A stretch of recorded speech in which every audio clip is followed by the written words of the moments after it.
Hello everybody, welcome to the ITL. We're fighting in between storm fronts here. Actually, the storm's kind of scooted down south of Pittsburgh, so let them get rained on.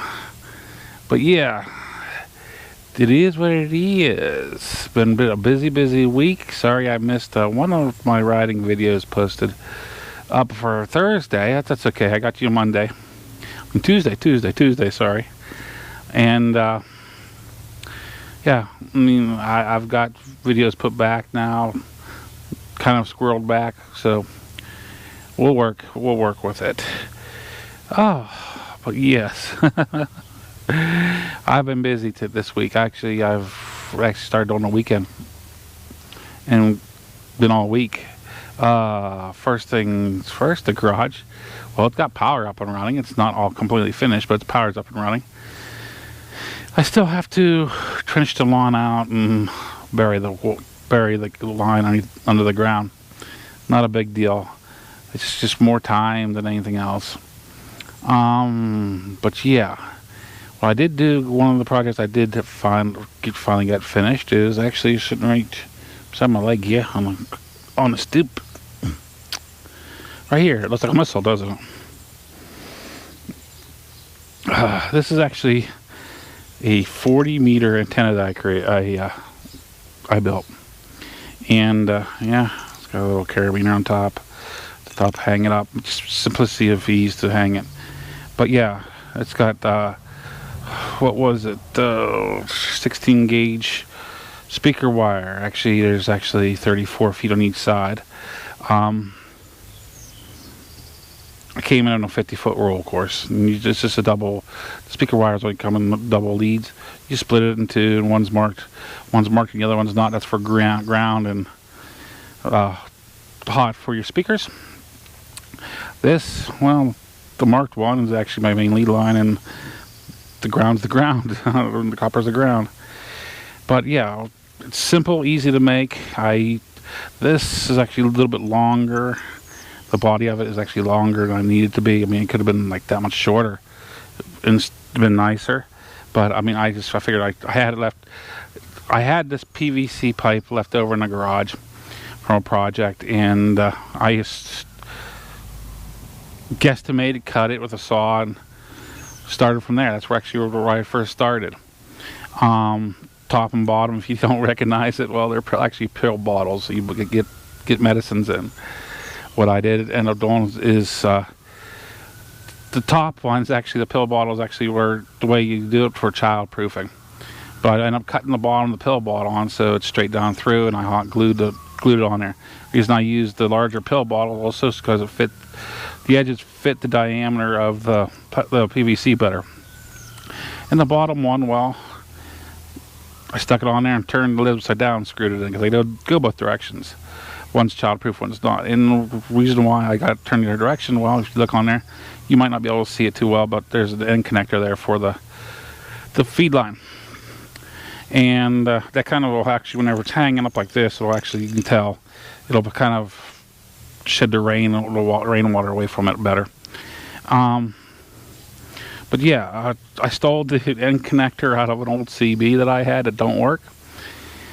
It wasn't worth it to me to even get it checked out to see if I could get it to working. I have so many of them laying around. Pill bottles were free. We had them around. PVC was free. It was in the garage, spare parts. And actually, even the wire was technically free, and I won't get into that. I used an eyebolt on top to help hang it. It was from another project that I had going on, so it didn't cost me anything.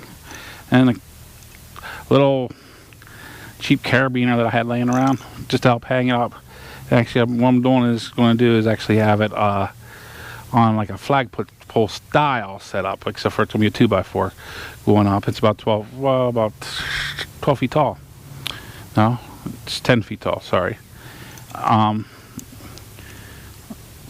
I'll hook this up to the cordage I have, and just pull it up, and it'll be kind of tied off the bottom end to keep it in place after it gets to the top. Then get your feed lines, you'll be running out. Now the feed lines, you have to keep them, well, I'd keep them at least 2 feet off the ground. how I'm going to end up doing it is basically it's going to be tall enough anyway that I'm going to end up just using more cordage and tying them up, and they'll be higher than they should be anyway.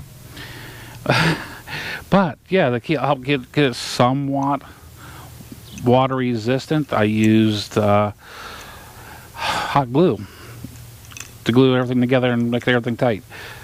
I did inside whenever I wired it in for the connector. I made sure that they were separate. One was going on one side, the other was going on the other side. And I also coated them with liquid electrical tape several times.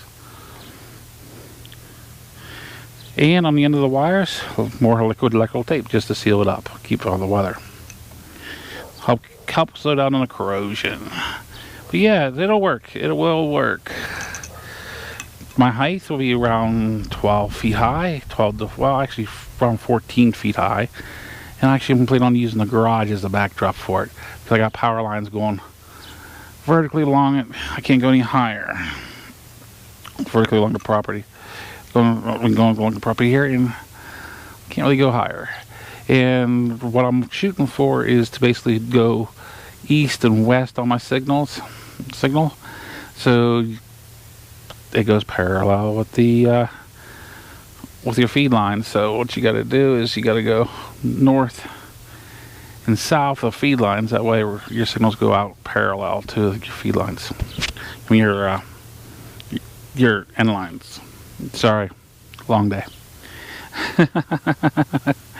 But yeah, it's not hard.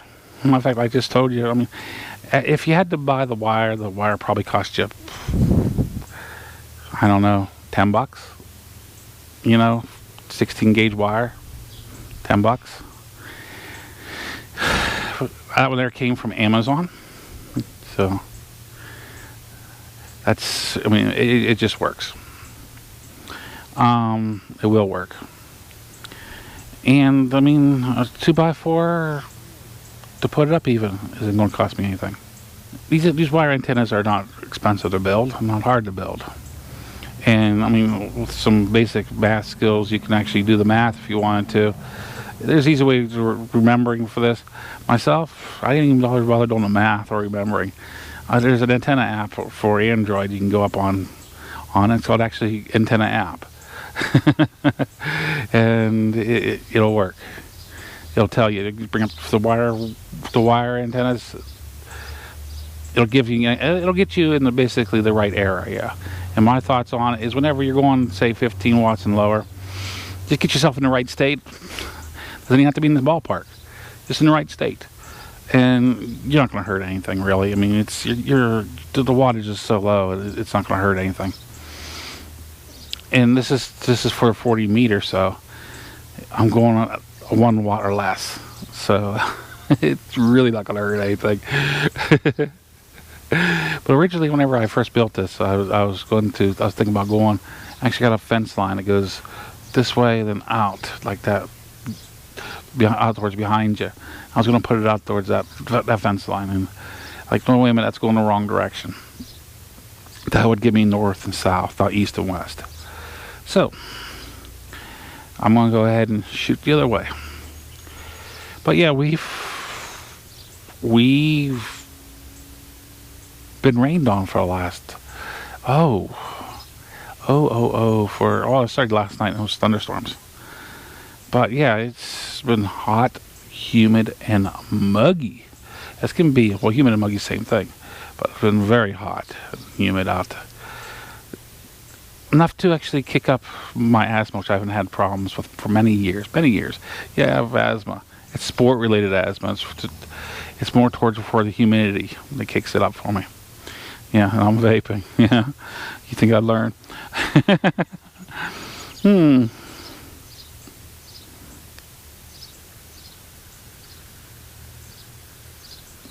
But yeah, the bike's been out this week. Like I said, I've been busy. I've been running around like chicken's head cut off, going to different places, trying to get things done.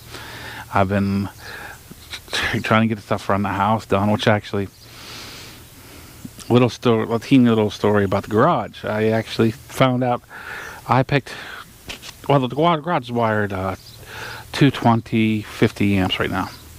Well, it can go up to 90 amps with the wire I got. But I went ahead and bought it. I measured it out. My math's horrible. My measurements is way horrible too. But anyway, that's neither here nor there. But anyway, I went in there and got 224 wire. I figured that's the best for a garage. Well, it looks like they went 446, or even not even that, maybe 668 with this property, because it was three wire fed garage. That's just way before I got the place. And yeah, it's everywhere I went to put that 224 wire, it would not fit, so I ended up rerunning it at a few different places to work, which I didn't plan on. Of course, it's going to happen. But yeah, it wasn't an easy job. It was rough for me to do it. And, I mean, I created a few extra hole in the house, which I wasn't planning on. But you just roll the punches, make it work. As long as you're doing it within codes, your rules, your laws, your codes, you're fine.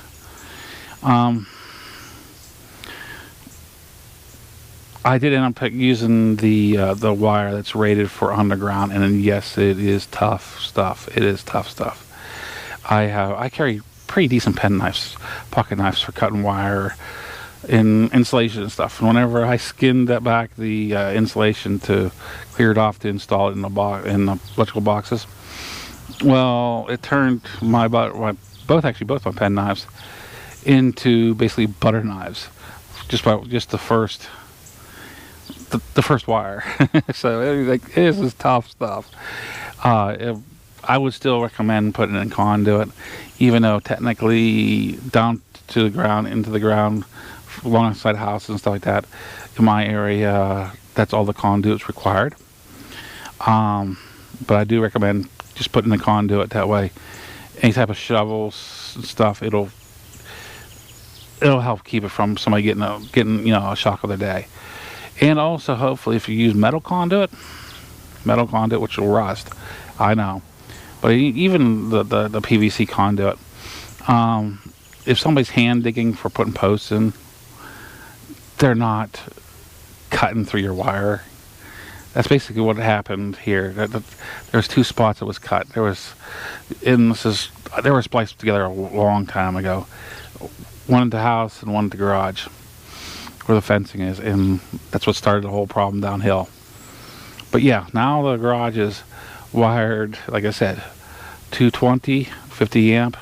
I will be probably more than likely getting my hands on a 60 amp double breaker and wiring and changing out until it goes 60. I can go 90, no problems. It'll handle no problem. I just don't see the need to spend the extra money unless I come across one that's good. I just don't see the need for it. My garage, for what I do at home, I don't need it. Just don't need it. But yeah, I think I've been jabbering at you guys long enough for this weekend. This is MuzzleMike. Hoping you all have a great week. Signing out.